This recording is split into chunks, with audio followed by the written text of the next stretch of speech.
Hi guys and welcome. Welcome to Basha High School here in Chandler, Arizona. My name is Bill Sandillo.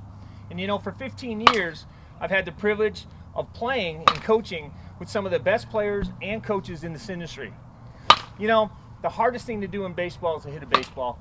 Round bat, round ball, solid contact. But you know, some of the best hitters only succeed 30% of the time. In this video, I will not only teach, but I will talk about everything you're going to do and need to be a successful hitter. I learned from the best.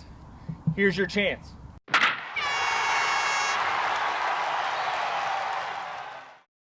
Hi guys. Hey, in this segment, I'm going to talk about the 5 phases of hitting performance, or what I call the 5 PHP. Now, I often say there's a lot of things to do in baseball, but you've got to be well prepared. In this first phase, I always look at preparation. What are you doing on field? What are you doing off the field? How's your on-field, off-field training? Do you have a positive mindset? I think you need all those things. When you start training to be a great athlete, to be a great baseball player, you need to prepare well. So the first phase is always preparation, okay? Get your off-field training in before you step on the field. Get a positive mindset and make sure you learn a lot on deck, because we're going to talk about that in a little bit. Let's recap the preparation phase. Listen, it's what I talk about. You know, if you're not doing your preseason training on and off the field, which means, you know, getting your hitting in, doing your hitting either with a personal trainer, studying film, recapping your at-bats, doing your preseason, training on and off the field is going to be so key. I mean, preparation is really about just being prepared, whether that means your foundation is off, your plane is off, and maybe you need to get stronger. I mean, that's all your preseason preparation, okay? Having that positive mindset. I always talk about there's always 2 guys in you. There's a confident player and this non-confident player. And the non-confident player always comes out in pressure situations. So you really got to work on that non-confident player. The confident player is that guy who's, heading the count. And that's when you want that pitch. That's, people talk about being in a good hitter's count. Well, that's that confident player. But I really truly believe the best hitters in the world are the guys that can really control their emotions and be that confident guy, whether they're 2 strikes on them or no strikes. So work on that. Work on a no pitch count, and always got to have that confident mindset. The next thing is obviously on deck. The pitch recognition. When you're studying a pitcher, I mean, really that's what really counts. Is the other guy on the mound is the guy that controls the tempo of the game, and what works for one is going to work for somebody else. And I always say to my guys, listen, if you want to be in somebody else's at-bat, if you want several at-bats, more than 3, that's the average per game for a 9-inning game.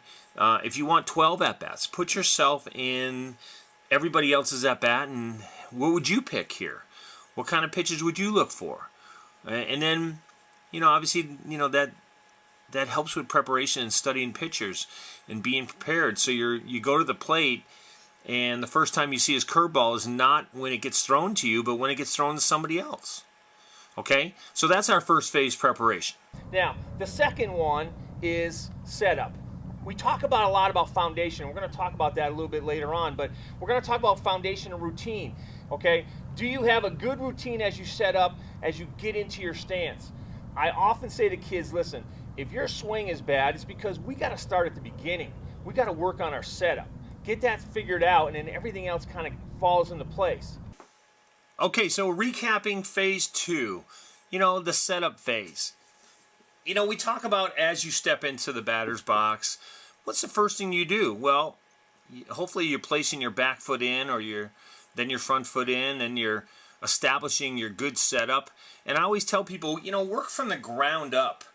That's the first thing that's going to go in the box. But before you step in the box, make sure the umpire knows that you need time to set up. And, I tell my students and I tell my teams all the time, this is one of the few opportunities in a baseball game where you have the opportunity to be very selfish. There's not a lot of times in a team sport that you get to be selfish and you get to think of yourself. Well, pitching is obviously one of them, and hitting is another. There's not 9 guys in the box at the same time. There's only one. So have a good foundation. Work from the ground up. Get your stance. Get on your numbers. I always tell people, know your numbers. Know how wide you can be to get into your, absolute balancing position, and making sure you have a good foundation that can sustain your swing. Having that good setup is something that is imperative, but more importantly, it's something that you can do and perfect. It has nothing to do with anything else other than making sure that you're set up, you have a great balancing position, your foundation is solid, and you have a great pre-pitch routine. Now, the pre-pitch routine, is the same every time. You don't deviate from that.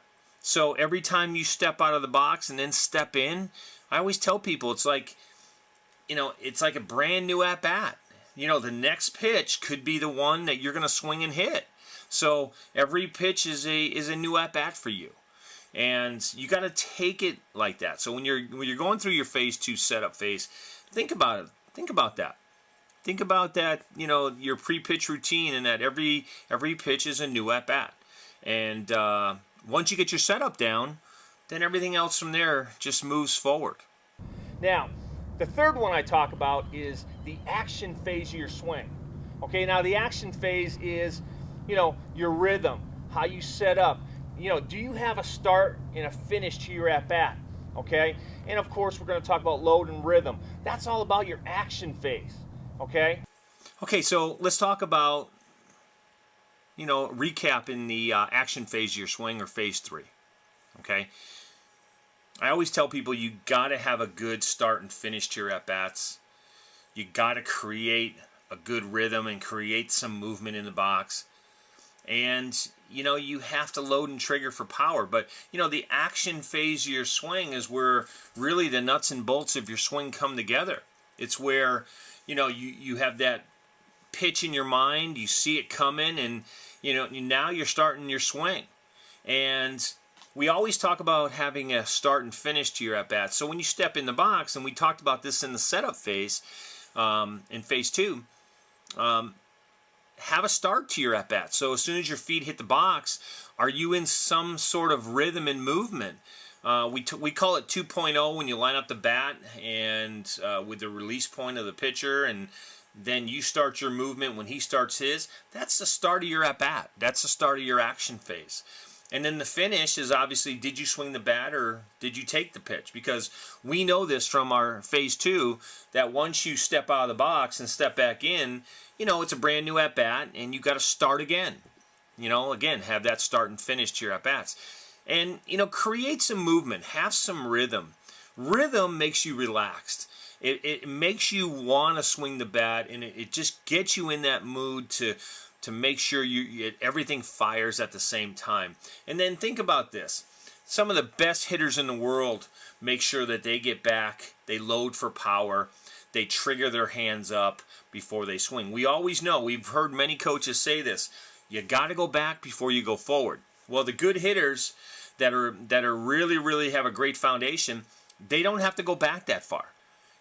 They sometimes are in a preload position, but when you get back to your 60-40 split, meaning your 60% is always back and 40 is always forward, you're in a great launch position. And you've heard other coaches say that. So, phase 3 action, just to recap, have a good start and finish, create movement, have some good rhythm, make sure you load for power, and take a great swing. The fourth phase we talk about is your result phase. Okay, now the results, they vary because a lot of guys like to go off, hey, I went 3 for 4.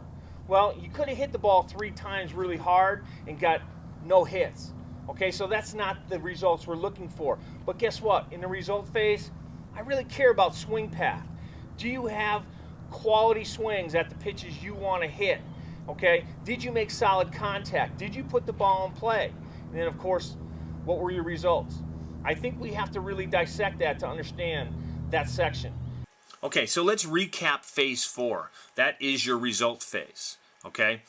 We talk about swing path, okay?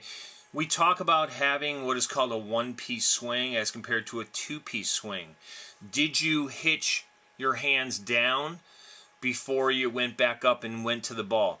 We try to have no wasted movement. So that swing path that we talk about in the result phase is, did your swing get to the ball, get through the hitting zone? Did it stay on plane? If it stayed on plane longer, you have a greater chance of hitting the ball. But did it get on plane early? And did you have no wasted movement? And again, because you hit the ball, what were the results? Was it a ground ball? Was it a flat ball? Did you roll it over? Or did you hit it 400 feet? I mean, these are all things you have to analyze when you talk about the result phase. What's the ball doing 90% of the time when it leaves my bat? Is it always leaving my bat on the ground? Or am I popping things up? Am I not launching it the way I'm supposed to? These are all part of phase 4 and part of your result phase. Also, did I take quality swings? Obviously, swinging at the right pitch makes a huge difference. A lot of young hitters fail because they fail to swing at pitches that they can handle really well. I know a couple guys that if you can't hit the inside pitch, but you're trying to swing at it, it's not going to do any good if you hit it. There are some pitches where you just shouldn't swing at until you can perfect that part of the plate. Okay? Have solid contact. Evaluate that. We call this BIP, or ball in play. Was the contact I made good contact, or am I just not hitting it that hard? Am I hitting line drives? Am I putting the ball in play most of the time? Am I putting the ball in the air, or on the ground? What's the difference between the two? What percentages am I doing? And then we have to, obviously, we have to dissect that, okay? And then dissecting your whole at bat from start to finish makes you understand who you are as a hitter, and it makes you understand what you need to do to move forward as a better hitter. And then the fifth phase and the final phase is quality at-bats. What was your at-bats like? Did you take your best swing? Were you looking for your best pitches? Always about evaluation. So the fifth phase is always about evaluation. After every game, make sure you're writing down what you did. If you don't know what you did, you got to figure out for next time, maybe even the next pitch. But we're going to talk about that in another segment, okay? And the last thing I want to talk about in this segment is we use an acronym here at Predator called HTSAW, HTSAW. And really what it stands for is hips, torso, shoulders, arms, and wrists. That's the kinetic sequence of the swing. So if you break down your swing, and we often use Albert Pujols as an example. If you watch his swing, he has that kinetic breakdown. Okay? His hips, torso, shoulders, arms, and lastly his wrists. Phase 5 evaluation. Let's go ahead and recap that real quick. Obviously, in phase 5, it's the evaluation phase. We have to have quality at-bats. You have to make sure at the end of your evaluation that you took quality at-bats. Now, what does it mean to have a quality at-bat? Well, if you hit a line drive to the shortstop and he made the catch, that's a quality at-bat. You put the ball in play, you hit it hard, and somebody made the out. That doesn't mean it's not a quality at-bat. It doesn't show up in the box score as anything positive, but you know something? It does if you're evaluating yourself. Make sure you write things down. I used to keep track of all my stats. As a hitter, I wanted to know where I was as a hitter, not because I was vain or conceited or I wanted to hit 300 and throw it in people's face. I wanted to know where I stood on certain pitches. Was I a better hitter at 0-2 than I was at 3-0? And if I was, how come? I always wrote things down. I hit the ball, on the second pitch. It was a fastball. I'm always swinging at the second pitch curveball or the first pitch curveball. We got to write things down and know that stuff, and then dissect that to know who you are. Take good swings in the best pitches. Okay? Take good swings at the best pitches and hit what you can hit. And it goes back to what I was saying in the result phase. We have to be really good at certain things. To have great results, you got to be really good at things. And that means swinging at the best pitches for you. If you cannot hit a pitch that's high and away, then don't even swing at it when you see it. Even if it's a strike, don't swing it at, because again, you're not good at that pitch, and nothing good's going to come of it. Obviously, the acronym, we talk about hit saw. We talk about hips, torso, shoulders, arms, and wrists. That's part of your evaluation phase. So if the kinetic sequence of the swing is there, and you can watch that in video, and you watch it, everything's firing off like dominoes, then that's a good thing. Then you know you're on the right track, and then you got to evaluate, your at-bats. Was it quality or not? And the great thing about evaluation is that you can dissect it as far as you want. As long as you're getting better in the end, and that's helping you, then you need to keep doing that. Okay?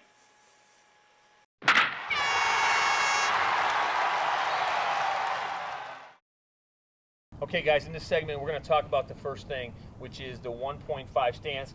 I have Justin, who plays for our 16U team here, and he's going to kind of demonstrate some of the stuff we go through. So I often talk about 1.5 stance because I like to work from the ground up.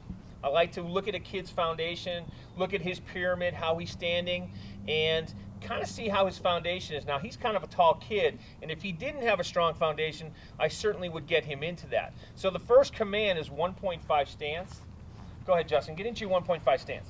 Okay, so the first thing I look at when I see a young hitter is, what does his pyramid look like? So from his toes to the top of his head, I draw an imaginary pyramid because the pyramids have been around for millions of years.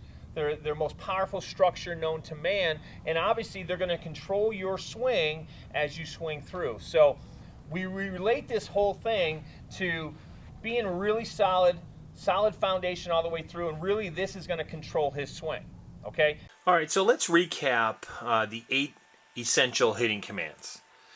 The first command, let's recap 1.5 stance. So what does 1.5 stance mean?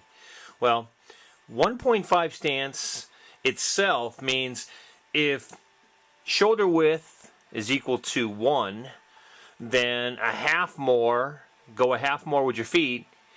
That's what we call 1.5. Okay, so shoulder width apart is 1.0, and then a half of that is 1.5. So we like a very wide stance. I mean, I often tell kids, listen, your stance should be about as wide as the foundation you make when you feel the ground ball. So, and go ahead and test that, kids. Go ahead and coaches test that. Go ahead and feel the ground ball and see what kind of foundation your feet make and your legs make. That's how wide your stance should be. Now, ironically, most game bats are the size of your stance as well. And if you can go ahead and go toe-to-toe with your bat, you can check that out and see how wide your stance would be. But what does 1.5 stance mean? Okay, well, it means having a strong foundation or pyramid. Okay? Having a good foundation helps control your swing. I often say, listen, having a solid foundation underneath you allows you to control your swing either on the inside or the outside. Not being able to move or sway is making sure that you have a strong foundation. It also gives you a strong pyramid with a big base at the top. So 1.5 stance. Get a little wider. Make sure you have a strong foundation underneath you. And again, try what I told you. Put your bat on the ground, go toe-to-toe. And then go wider if you can. The older you get, the stance gets wider. Now, the second command we talk about, okay, is fingers. It's really simple. You have to hold the bat. But there's really 2 things we key on when we talk about fingers. One is hand height. So what I want young kids to understand is that when you have a starting point to your at-bat, we always talk about the strike zone. Well, the book definition of the strike zone is armpits to the top of the knees. So we want to make young kids understand that when your hands are at this height, he's at the top of the strike zone, because we're always taught to swing down. So anything above his hands is obviously going to be a ball. He's not going to swing. And everything below his hands possibly can be a strike, and he can make that decision to swing. Now, the second thing we talk about is strong grip. So when we talk about fingers, we talk about hand height, knowing your strike zone, and strong grip. The great thing about his batting gloves is that all the red happen to line up. Well, we line up our knocking knuckles, and we know that we can play with this about an inch on either side, but I always say it's like tightening a screw. When you want a tight grip, you turn inward. Okay? Now when he has a nice strong grip, I can see a nice strong A-frame, and I know he's got the strongest grip, and he's at the top of the strike zone. Second command recap is called fingers. Now, when we talk about fingers, we do talk about two things. We talk about hand height and knowing where the strike zone is. Now, most people say, the book definition is armpits to the top of the knees, and we're always taught to have our hands above the strike zone because we do want to swing at strikes. We do want to swing down on the ball to start that sequence down where we know we can flatten out through the hitting zone, give that ball maximum lift, and then finish high and away. The second thing we always look for when we talk about fingers is having a strong grip. Making sure that one of our hands is not, top hand dominant or bottom hand dominant. When you're top hand dominant, you tend to roll your wrist quicker, or you tend to roll your wrist at contact. And we got to make sure that you're always driving your hands through the hitting plane. Okay? And then we know when we look at having a strong grip that you have what is called a nice A-frame setup with your arms. And the bottom line is that's your starting point. If your back elbow is way up high and the head of your bat is on the other side of your head, we know that head of the bat has to unwind and create what we call that C-swing. We want to make sure we have a smooth swing path to the ball with limited motion, okay? And having good fingers and having good hand height and a strong grip does that for you. Number 3, we talk about rhythm. Now, what is rhythm? If I ask a lot of kids what rhythm is, we always relate everything to music, okay? Dancing, trying to keep a beat. Well, baseball is the same way. When we're up there hitting, we have to move to our own beat. So we always say rhythm equals movement. So for you guys, for young kids, I want to see kind of them to create some sort of movement, okay? So show me some movement, Justin. Good. So what he's doing right now is a nice simple waggle. We talk to kids, we say pendulum, we can come down here and go 1, 2, right. So you're seeing different kinds of movement. Go up, tap 45. Good. So there's all types of movement you can have leading up to your swing. You just saw 2 things, okay? Now, part of rhythm, we're going to talk about this next, okay, is creating movement until you load. Let's recap command 3, which is rhythm, okay? Rhythm is basically about just creating movement, okay? Whether you're creating a pendulum or you're creating a waggle, bringing the bat back up to your shoulders after you've hit it off your shoulders to a tap 45, we call it, which is a 45-degree angle off your shoulders.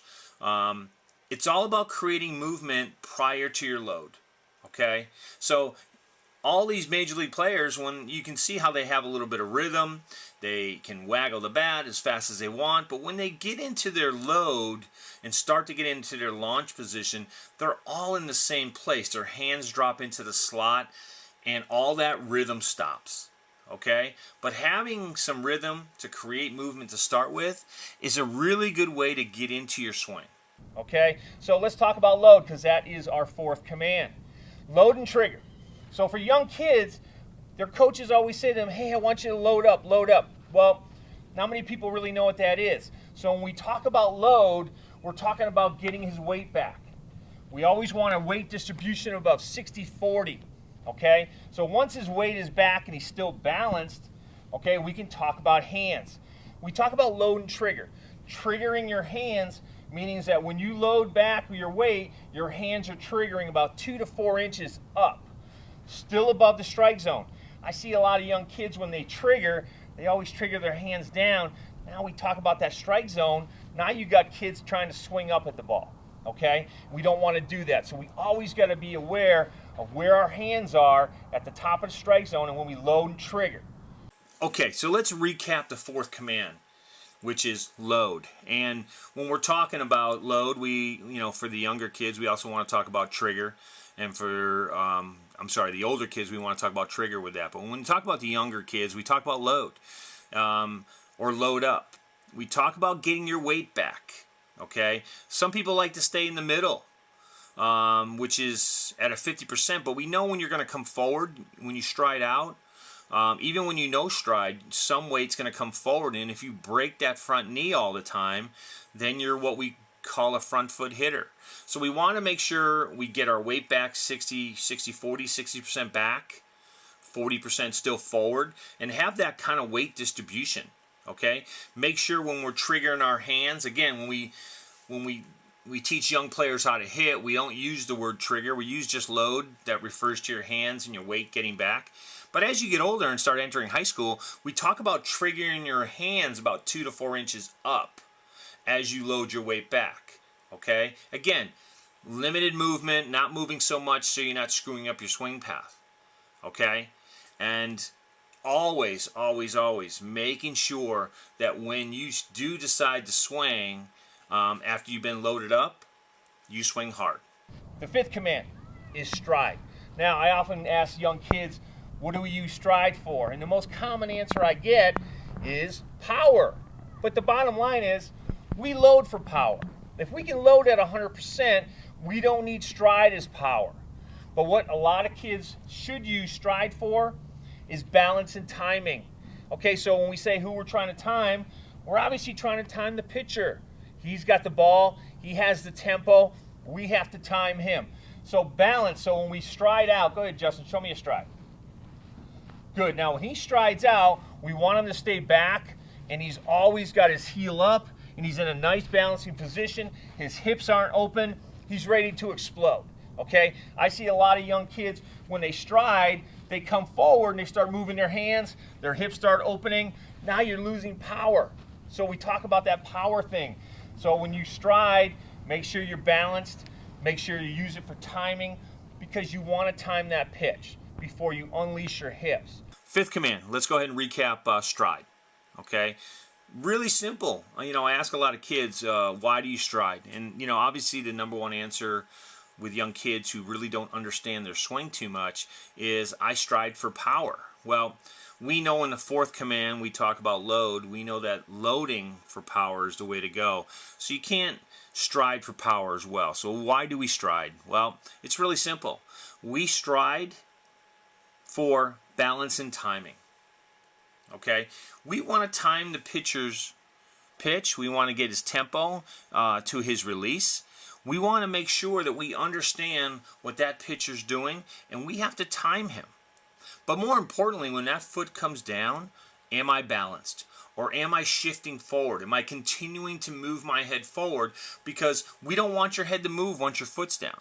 We want you to stay balanced the whole time. And this is why good off-speed pitchers get good hitters out of balance. And really it's all about that, getting somebody out of balance. The pitcher's always going to win. If the hitter stays in balance and gets his foot down, it doesn't matter if it's an off-speed pitch or a fastball. And as long as he keeps his hands back, he's always going to be in a place where he can hit the ball. Okay? So, recapping stride, it's really simple. We stride for balance and timing. Okay? And we don't want to lose power. And when you shift forward and you're fooled on a pitch, that's when your hips can open up too early and you definitely lose power. The next command is called swing down. Now, we talked about this earlier. You can only have your hands at the top of the strike zone, and if you're going after a pitch in the strike zone, you have to swing down. There's no other way, okay? So we're going to swing down at the ball. But you hear coaches saying, get your hands to the ball, get your hands to the ball. Well, that's one of these myths in baseball. Don't do that. What we want to do is keep your hands inside the ball. But first thing you want to do before you swing down is make sure that your front elbow is going inside, and then your hands are going inside. Head of the bat stays up. Get to the contact zone. Now you're moving your hips through. Good, strong finish. Okay, so let's start with the sixth command recap, which is swing down. Now, when we swing down, we always want to make sure that our initial movement is down. So I would imagine that any pitched ball, whether it's at your knees or your belly button or at the letters, because your hands are above the strike zone, we're always going to start our swing in a downward motion. Okay? I always tell my students, listen, the first thing you want to do is elbow inside the ball, and then butt of the bat inside the ball, and that's how you initiate your swing down. Now, once you get on plane, okay, then your swing's going to level off and you're going to start entering the hitting zone. Okay, but you have to make that initial movement to swing down. That front elbow is going to come in nice and tight. Again, the butt of the bat's going to stay inside the ball. And the most important thing about swinging down to understand, and again, the initiation of the swing, is to keep the barrel of the bat up. Okay? As you initiate your swing, keep the barrel of the bat up. Most coaches think somebody's uppercutting because they think, that the swing is coming through because they're not keeping their barrel up. If you keep the barrel of the bat up and as you swing down and make that initial movement, then your bat will level off on plane. If you make your bat really flat, then it's going to get on plane too early, which can cause you to hit around the ball, or what we call cast the bat, and we don't want to do that either. Okay, so make sure we control the head of the bat as we swing down. And that'll bring us to our next command. What you're seeing on the back side here is what we call pivot weight transfer. Okay, Justin, show me pivot weight transfer. Good, that action right there. Now the problem with pivot weight transfer, especially in young kids, is that there's coaches out there that call that squish the bug. That's one of those other myths in baseball. We don't want to call it squish the bug. We want to be able to transfer enough weight into hitting zone as we want.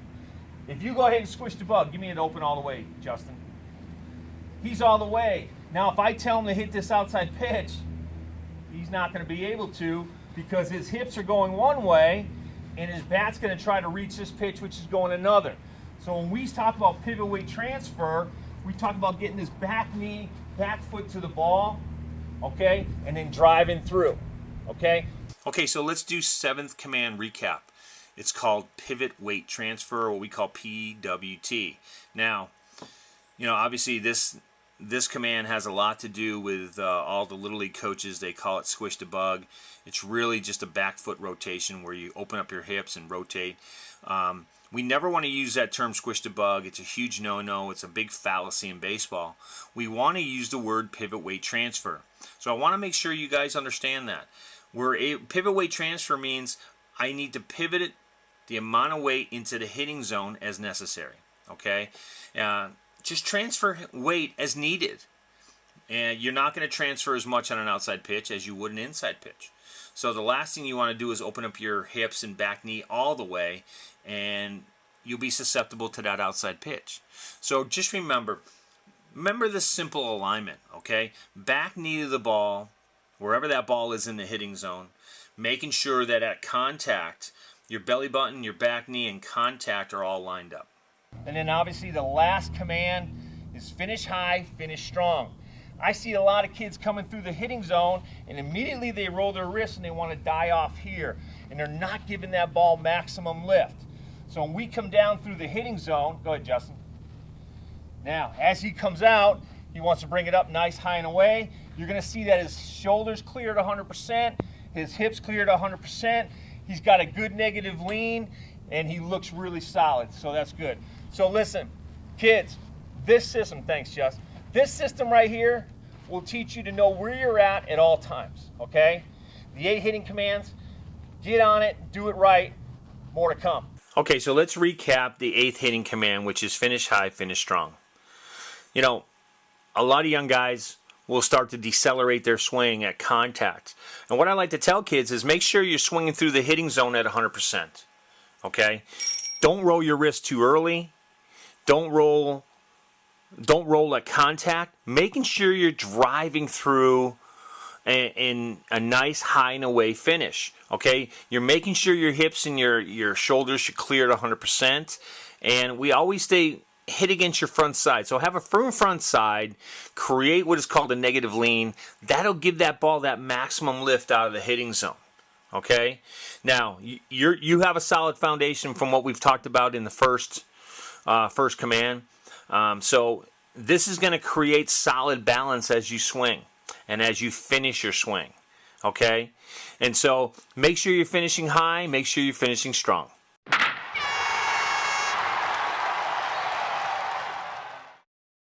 in this segment, I'm going to talk about personal hitting zones.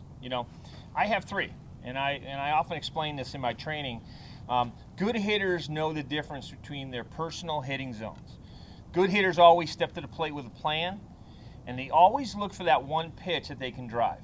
So remember this, all great hitters are able to separate each pitch. So, and what I'm talking about is that every pitch is kind of a new at-bat for them.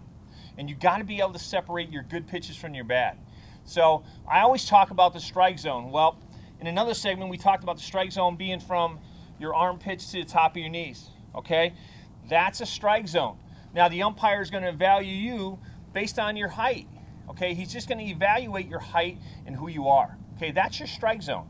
That could be the umpire's strike zone. Is he low ball caller? You got to adjust to his strike zone. Okay? We call that his strike zone.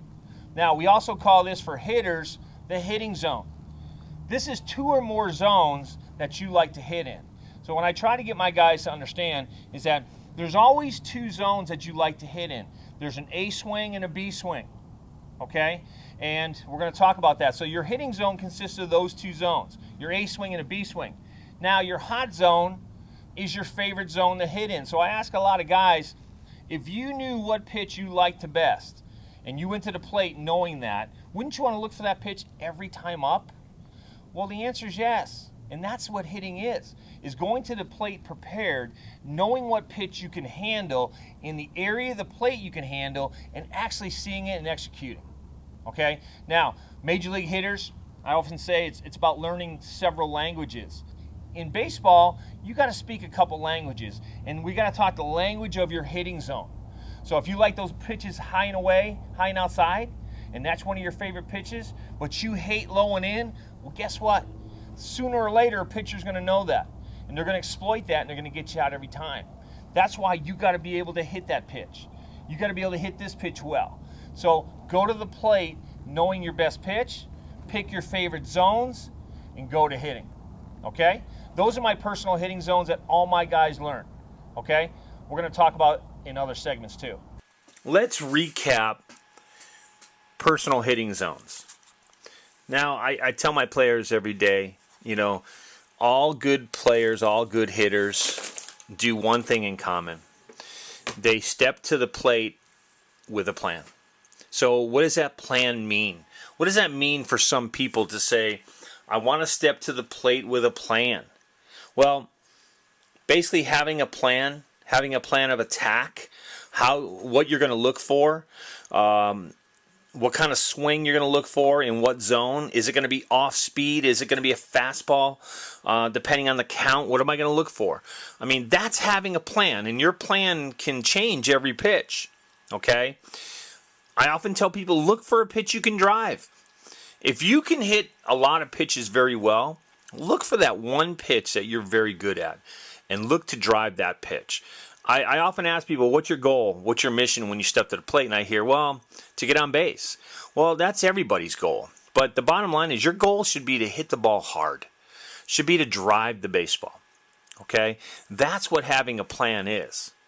And the next thing you want to do, and what I tell people about personal hitting zones, is to separate one pitch at a time during an at-bat.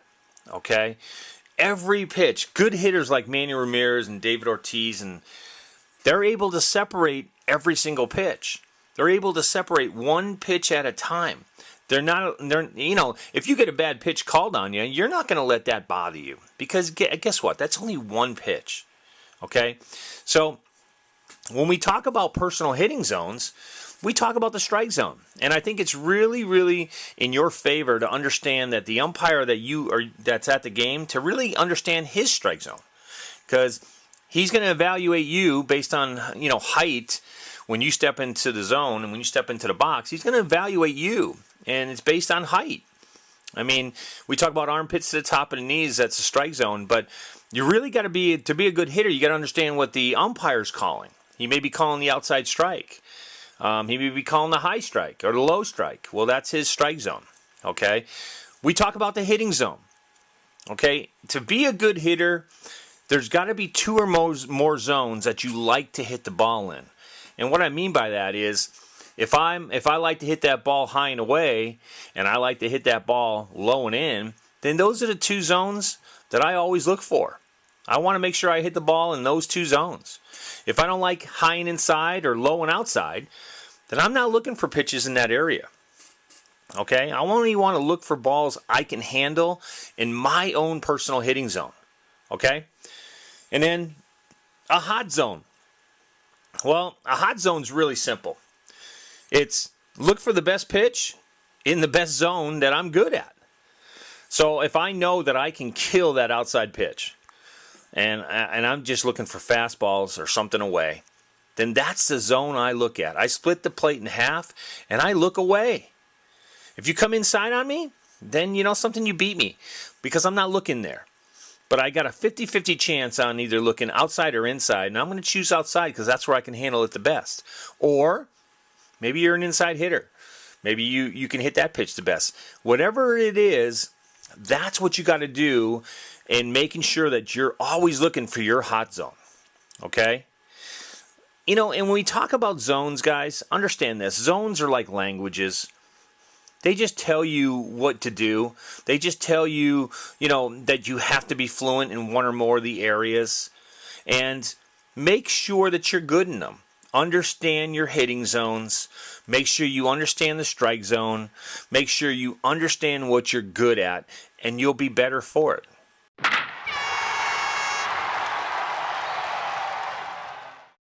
Let's talk about hitting vision and quadrants. Okay, the one thing I like to talk about with my students is visual tracking. You know, Major League Baseball players, they actually train this way. You know, the Mets have a program, the Red Sox have a program, and basically what they do is they work with their hitters on visual tracking. Now, what does that mean? So let's talk about soft vision for a second. Now, and there's a difference between soft vision and hard vision. So let's talk about soft vision. Soft vision means to focus in on the pitcher and see everything around him. Okay? Now, you're focusing on the entire pitcher. That's soft vision. Being able to look out in the mound and seeing the pitcher and everything he has around him. Okay? Now, hard vision means you're only focusing on the pitcher's arm slot or release point and then blurring out the rest of them. Now, I know it's hard to do, and I always tell guys, listen, this is something you have to train. So when you're seeing a pitcher here and he has a different release point, which may bring his arm out, we have to key on this area. But so many times, we like to focus in on the pitcher raising his knee and kind of see that whole thing. We don't want to do that because we only have a brief moment in time that we can actually see this. You know, when I played pro ball and I worked in pro ball, there were pretty fast guys there. When you're throwing 95 miles an hour, you have 0.7 seconds to actually pick up this thing to hit. Okay, so what that means is you really got a hard vision, a solid release point, and then watch that ball come in all the way. If you go ahead and use soft vision, and again, these are for my older guys, we want to teach them going into college that soft vision means seeing everything, and hard vision means keying in on that release point. Okay, so let's recap hitting vision in quadrants. Okay, so I like to work on visual tracking, and when we talk about visual tracking, you know, obviously seeing the ball is so very important. I talked to a lot of major league hitters in my lifetime, and the first thing they say is to be a good hitter, you got to be able to see the ball. Now, obviously it's pretty standard. Otherwise, you wouldn't be playing baseball if you couldn't see the ball. But what they're really talking about is being able to see an area that the pitcher releases the ball from. Because you can't see a release point. You have to just see an area that pitcher releases from and then be able to see it all the way in and track it all the way in. Now, I often use the term soft vision, and I didn't know what that was until I got into pro ball, where soft vision is, you know, seeing the entire pitcher and things around him. I used to see the pitcher as a whole person, and then I used to try to see the ball where it would come out if he was hiding it. And then I learned from time and working with different hitters that there's another term called hard vision. And hard vision is being able to key on a pitcher's release area to pick up the pitch more quickly. And obviously, you know, when you're talking about Major League Baseball, you know, they only have 0.7 seconds to pick up the ball, so you really need to see an area quick. So that's why vision really comes into play. And you got to be able to hard vision something to be able to track it all the way in. Okay? So, make sure that you're not looking for the pitcher going through all his motions, but make sure you're keying on an area where you can just track it all the way in.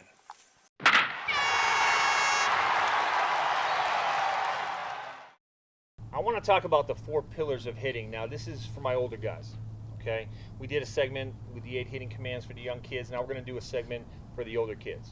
Okay, 4 pillars. I often believe, and as I went through 15 years of pro ball, I realized that what are the main pillars to hitting? Okay, and I couldn't get away from these 4 things. So we're going to talk about balance, vision, rhythm, and timing. Okay, let's start with balance. You know, when we talk about balance or absolute balance as it relates to baseball, first we need to know what absolute balance is. So what is absolute balance? It is your ability as a player to maintain your center of gravity with minimal postural sway or movement. Okay?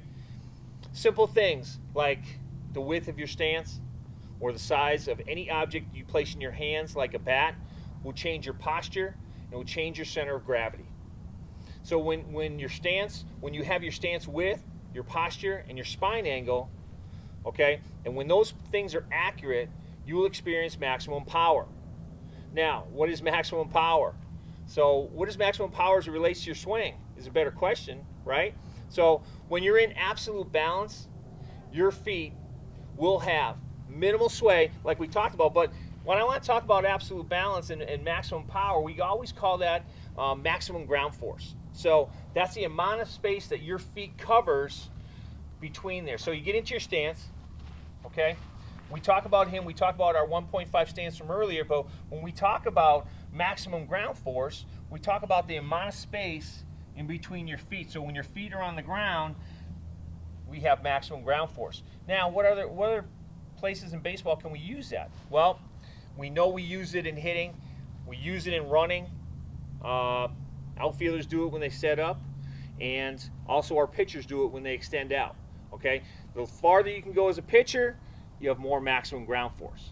Okay, so let's recap the 4 pillars of hitting. So pillar 1, we talk about balance or absolute balance. So what is absolute balance? Well, it's your ability as a player to maintain your center of gravity with minimal postural sway or movement. So when we talk about minimal postural sway, we talk about just not having a lot of wasted movement prior to swinging. Okay? Get in a really good balancing position. Make sure your feet are wide enough. I see a lot of guys set up with a really narrow foundation, and then they overstride everything. And when they do that, they always lower themselves, and they become off balance. And they wonder why they never hit the ball. Well, I always tell them, your bat, once you overstride, your bat's always off plane. And you're never going to make that connection. Okay? But having that balance or absolute balance, you know, is obviously understanding what is maximum ground force. So when we talk about maximum ground force or the amount of surface area contacted between your legs, we talk about different things like obviously hitting. We talk about base running. We talk about outfield pre-pitch. There's a lot of places in baseball where maximum ground force comes into play, and hitting is obviously one of them. Okay, so I always tell guys, understand your numbers. Make sure you have a wide enough stance, and make sure you're not moving while you're swinging. That minimal postural sway or movement is so key to having balance because you're not having wasted movement, and it gives you a better chance of staying on plane. Now, when we talk about maximum ground force as well, we also talk about your visual perception. So when you talk about covering, having great balance, you're talking about being able to see the ball better. Okay? In this section, we're going to talk about the number 2 pillar, which is vision. Okay? The recognition of any type of pitch, whether it's a curve, slider, fastball, involves reading different release angles or angles of approach from the right and left-handed pitchers. Now, like-handed pitchers are more difficult to read because of the acute angle of your head position and spine. And that basically happens at setup, which helps pitchers disguise their release angle or release points. Okay? So, setting a good spine angle helps with vision and reading different levels as they're entering the hitting zone. Okay, let's talk about the second pillar, which is vision. Let's go ahead and recap that. You know, when we talk about vision, we talk about being able to read different release angles from the right and left side. Okay, so we call it, like-handed pitchers. If I'm a lefty and I'm pitching to a righty, I'll be able to see it better. Okay, because my vision is shifted that way. If I'm a lefty and I'm facing a righty, it's the same thing. That's why lefties on lefties, have a hard time.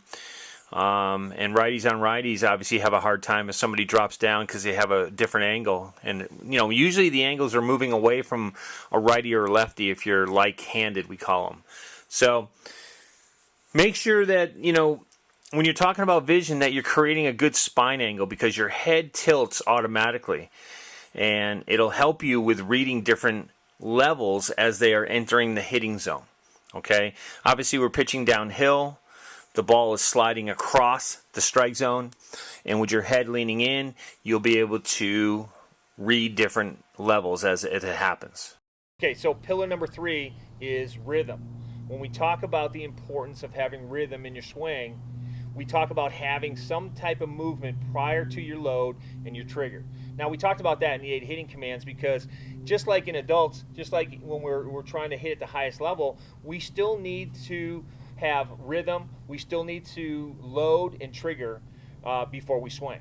So when you're in rhythm, you're in a relaxing part of your swing prior to actually swinging. Your rhythm leads to your load and trigger phase of your swing. So making sure that you load and trigger is all about getting your weight back and get your hands back. We talk about having that linear load, that 60% weight back, that 40% forward still. Okay? So when we trigger our hands up and back. Okay? Making sure we're in a good launch position. Now remember, we have to maintain all our 90s. Okay? That's our 90s in our elbows and our 90s at our wrist. And we'll talk about that in a little bit.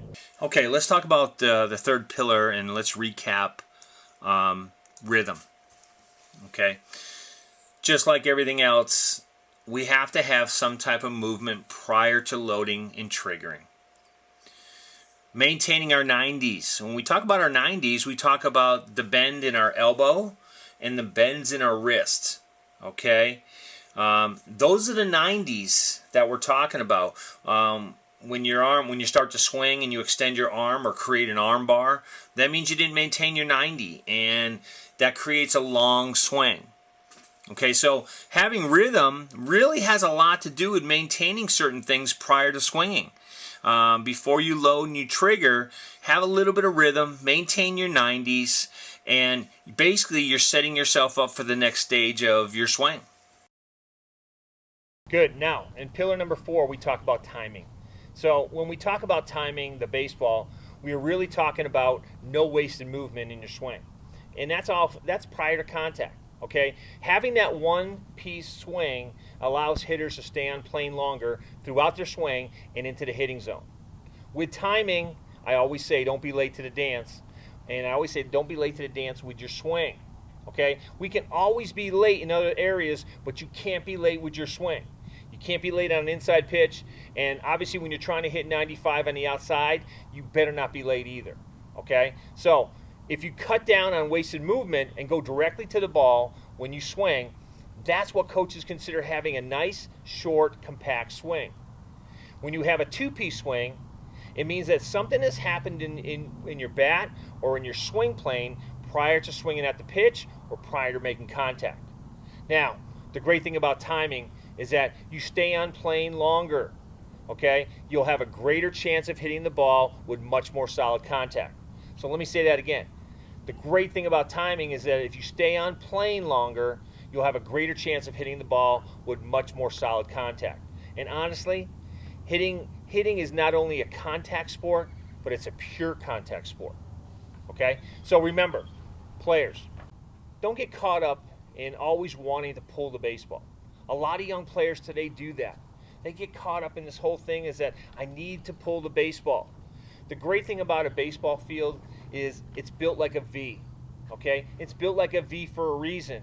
The hit to right is the same as the hit to left, with different variables thrown in, like throwing distance to the base. I often tell my righties, listen, I would rather you go to right center field gap because the field is built this way. It's a series of left-hand turns. Okay? The guy will have a longer throw to 3 that way than a base hit to the gap in left field. Okay? So, remember, also timing and contact, we want to talk about your lower half. What must you be doing while your upper half is swinging? I call this having a pro lower half on the bottom half. While your upper half is making sure that you're swinging to the ball and through it, you have what we call a pro lower half. This allows the hitter to be balanced at contact and create maximum ground force as he swings. This type of lower half positioning has a negative lean and creates a powerful swing that allows the hitter to finish correctly. Let's recap the 4th pillar, which is timing. Okay, everything is about timing. Baseball wouldn't be baseball unless we hit the ball. So when we talk about having a one-piece swing, we really are talking about having no wasted movement while you're swinging or while you're beginning to swing. Okay, having that one-piece movement allows you to eliminate wasted movement. Really simple. Having a 2-piece swing, and you got to be really good at it. Obviously guys that have been playing for 30 years can have a hitch. That means bring their hands down and then get them back up again before they swing. That's what we call having a 2-piece swing. Any kind of movement up or down or somewhere else prior to swinging at the ball. Okay? Getting off plane and maybe getting back on plane is really a 2-piece swing. And we know it's, especially in young hitters, we want to teach that one-piece swing. We want to be able to cut down on wasted movement and let them develop into the hitter they're going to be on. So try to stay on plane longer. It creates more solid contact. Having what I call having a pro lower half allows hitters to be balanced throughout their swing. And when I say having a pro lower half, it's about getting your back knee down as you're driving through the ball and maintaining your balance. Okay? Guys, listen, I hope you liked this video. I hope it was educational for you. I always say I've been in this game a long time. I've been coaching for over 20 years, okay? And I've met a lot of great hitters along the way. And the great thing about hitting is that it is the hardest thing to do. So I want you to keep working at your craft. Keep swinging every day. Keep getting the best training and get the most information out of you. And hopefully I'll see you in the big league someday. So thanks. I appreciate it. Check out my video, and we'll talk to you again real soon. Thanks. Guys, thank you for watching this video. Go to my website for more information on hitting and other stuff. Go to PredatorUSA.com or call me directly at 602-763-4408.